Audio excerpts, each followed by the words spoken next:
Try to remember your first birthday. Try to remember the sound of your mother's voice when you were 8 months old. Try to remember the first time you tasted food or the first time you walked. You can't. No one can.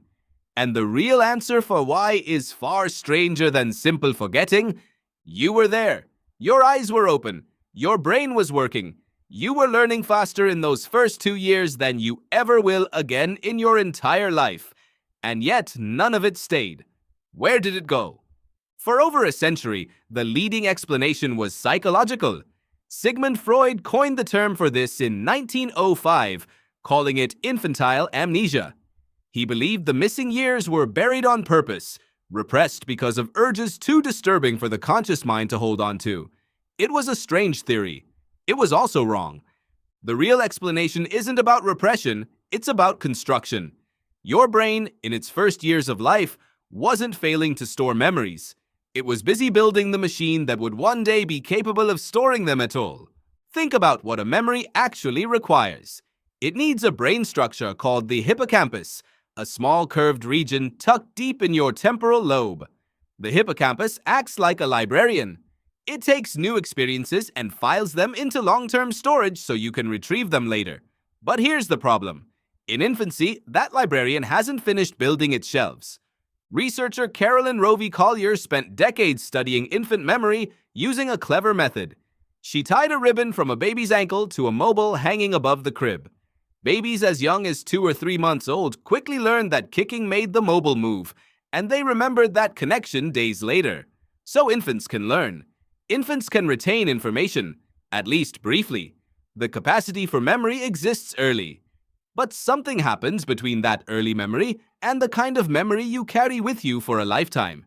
That something is a process called neurogenesis. Your hippocampus during early childhood is producing new neurons at an extraordinary rate, far faster than it ever will again. Each new neuron has to wire itself into existing circuits, and each time a new neuron forces its way into the network, it can disrupt the connections holding older memories in place.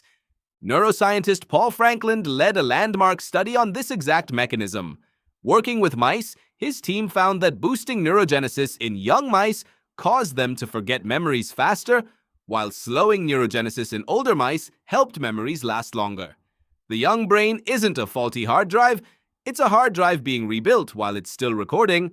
So your first years weren't a blank tape, they were a construction site.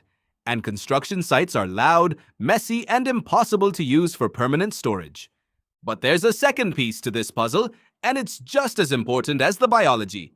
It's language. Psychologist Patricia Bauer, one of the foremost researchers on childhood memory development, has shown that the ability to form lasting autobiographical memories is deeply tied to language acquisition. A memory isn't just a sensation. It's a sensation organized into a narrative. A beginning, a middle, an end. A self at the center of it, observing, experiencing, remembering. Before a child has the words for I, before, after, and remember, there's no scaffolding to hang an experience on. The feeling happens, but the story never gets written. This is why the earliest memories most adults can recall tend to cluster around age 3.5 to 4, right around the same time children develop a stable sense of self and a working vocabulary for time. Before that point, the brain was alive, alert, absorbing the world in extraordinary detail. It just wasn't yet equipped to file any of it under, "This happened to me." Here's where it gets stranger. Even though you can't consciously recall your first 2 years, those years didn't vanish without a trace. Your brain doesn't work that way.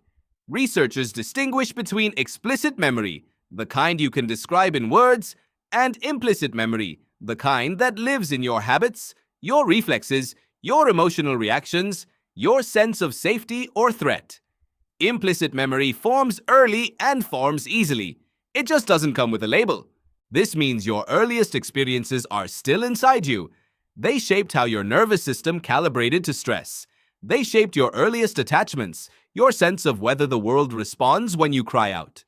You can't replay any of it like a film, but it's there, quietly running in the background of who you became. Why? Why would evolution build a system this way? Why would your brain spend its most absorbent years recording almost nothing you could ever consciously retrieve? Because memory wasn't the priority in those first years. Survival was. An infant brain isn't optimized to remember its third week of life. It's optimized to learn how to see, how to focus its eyes, how to recognize a caregiver's face, how to control its own limbs, how to begin processing language sounds before it understands a single word. These are foundational skills, and building them consumes a staggering amount of neural resources. Long-term episodic memory, the kind that lets you recall a specific Tuesday afternoon 10 years later, is a luxury that has to wait its turn. And once the foundational architecture is in place, once the hippocampus matures and neurogenesis slows and language gives you a framework to organize experience, the system finally switches on. From that point forward, your brain begins keeping a diary. Before that point, it was too busy laying the foundation the diary would eventually sit on. There's something almost moving in this. The years you can least remember were the years your brain worked hardest. The years that shaped you most invisibly were the years you were building the very tools you'd later use to remember anything at all. So tonight, when you watch a child stumble through their first steps or babble their first syllables, know that none of it is being filed away the way your memories are filed today. It's being used instead to build the architecture that someday will let them remember everything else. Your earliest self isn't lost in some locked room of repression.